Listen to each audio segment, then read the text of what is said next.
Did you know?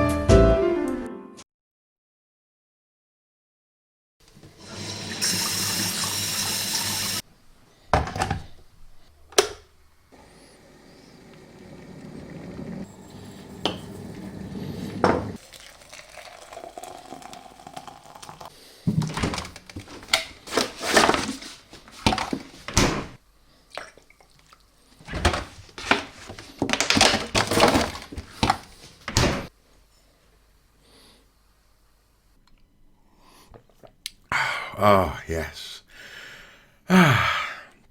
Coffee. Undeniably, at Archaea Soup Towers, we are fans of coffee. Not least because it keeps me going on those long drives to film shoots. But also, historically, coffee and coffee houses have been fascinating hotbeds of conversation and even revolution, from the French Revolution all the way to inspiring a young Gandhi in London. Now, this often put coffee at odds with people in power. Enter Sultan Murad IV of the Ottoman Empire.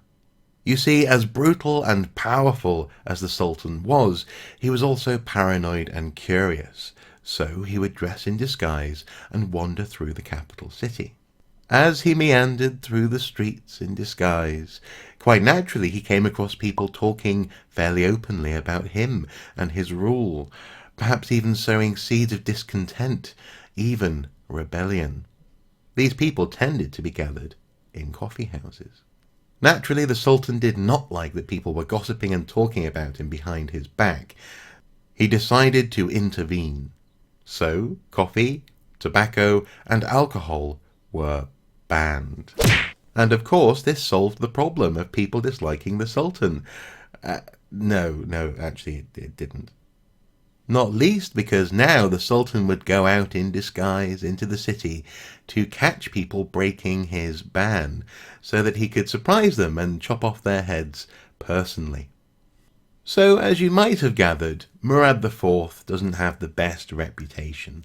It seems that people didn't particularly like him.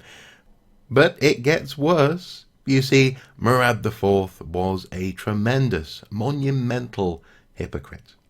Having publicly banned these substances for religious and anti-corruption purposes, Murad, it seems, was quite a drinker, and in 1640 died due to cirrhosis of the liver. In other words, he drank too much.